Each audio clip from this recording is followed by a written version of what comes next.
Hi guys, it is the fourth week of February in a short month, and we're on the auspicious week of February 22nd, 2022. So 2222 on a Tuesday. So this is a great time to buy and sell a house. So I just wanted to let you know the market has increased inventory a little bit, but the demand has increased right along with it. So we're seeing offers on homes, 10 offers, 20 offers. Some of the larger home may only have 5 offers, but in Saratoga, Los Gatos, we can still see 20 offers on a $2.5 million house. So the market is red hot. So now's the time to buy your house and not wait to sell your house first. Krista's here from GRA, and she's going to teach us how to do a bridge loan. The rates are a little high, but they're very short. I'll bring it over to Krista right away, and we can get you moving where you buy your house, get your house cleaned up, and then we'll sell your house, and then you'll pay off the first house. Here you go, Krista. Hi, everybody. Krista Valpreda, Guaranteed Rate Affinity.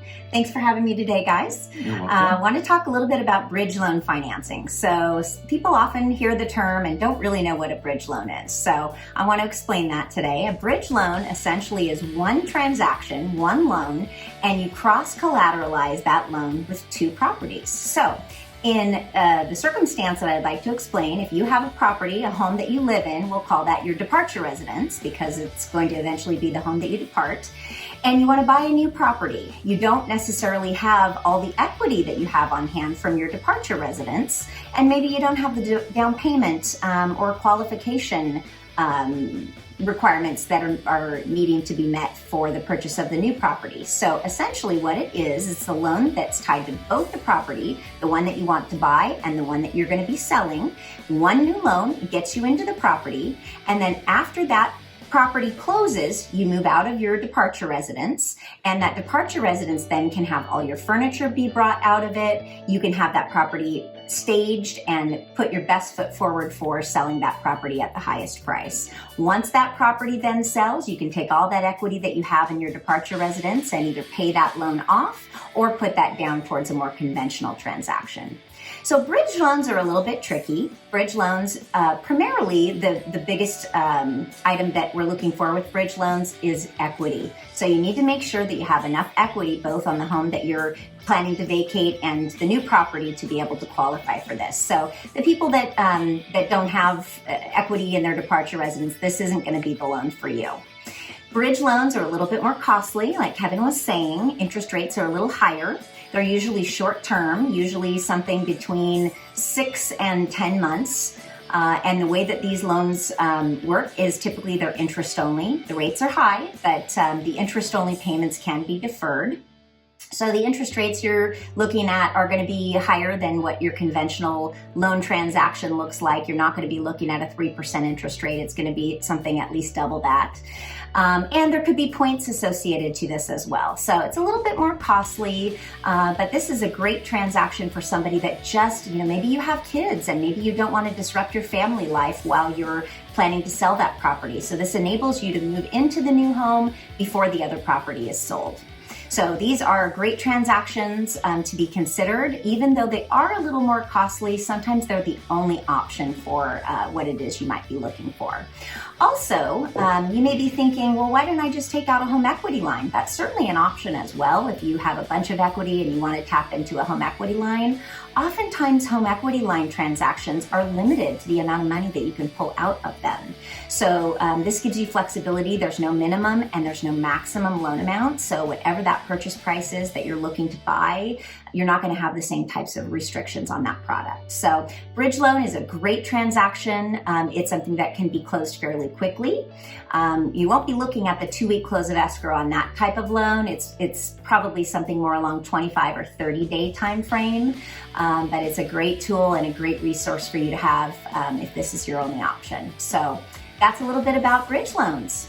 And you mentioned about the bridge loan that when you do the what do you call it, the new property, the purchase property, that it needs to be at least 25% equity in that on that deal. Is there a way that you could get a larger amount of equity out of the bridge loan? You just pay more so your offer looks better to the seller? Because it's so competitive now. And a couple years ago, $1 million was a big deal, then 2 million. Now 2 to 3 million is very common property for us around now. So they could take, if you have the equity, you can get a bigger loan and you'll be paying a little more interest, right? Or actually you're going to pay interest on your equity and the loan. So when you get the bridge loan, that 25% that came out of cross-collateralized on your house, you're basically paying on the whole amount that you purchased, right? Yes, the whole amount of loan that you took out. So for example, if you have a property that's maybe worth $1.5 million and you want to purchase a property that's worth $2 million, you're going to have 25% equity to be able to purchase that property. So if you have a really big mortgage on that property that you're going to sell for $1.5 million, this bridge loan is probably not going to be the best option. But if you have plenty of equity, then how do you do that? Then you borrow the money out of your house, the departure residence, and then you borrow a new loan for the new house and take the money that you borrowed out of your house and put it with the new loan. So you basically have two loans on the new house that are cross-collateralized for both houses? No, it's a little bit different than that. Okay. So typically with the bridge loan, it's just one transaction. So you'll have your departure residence and your new home purchase. You'll take the equity with both of those properties, and that's where the 25% equity requirement comes into play. Now, if you wanted to take out an additional loan, it wouldn't be something that would be a bridge loan that would take that out. But what I will say is if you have a bunch of equity on your departure residence and maybe not enough equity to completely pay off the bridge loan that you took out once you sell that property, then you would have this be a two-part transaction. So you'd take out the bridge loan to secure the new property, and then after that property closes, you'll sell your departure residence. You'll take all of that equity that you had and all of the money after you pay your mortgage off, and if that money is not enough to pay that bridge loan completely off, then you would get a more traditional long-term loan at that point in time. So we can do both those transactions, and we'll know before you get into purchasing this new property that you're looking to purchase what this looks like and what type of loan is going to be required for you. Wow. Well, Krista's the greatest of all time, and it is a little complicated. So I think if you call Krista at GRA, she'll explain it to you, and it looks like the purchase will be a lot easier. And we don't want to wait any longer to buy your house because it could go up in value 2-3% a week until it peaks out. Maybe in the summer, nobody knows.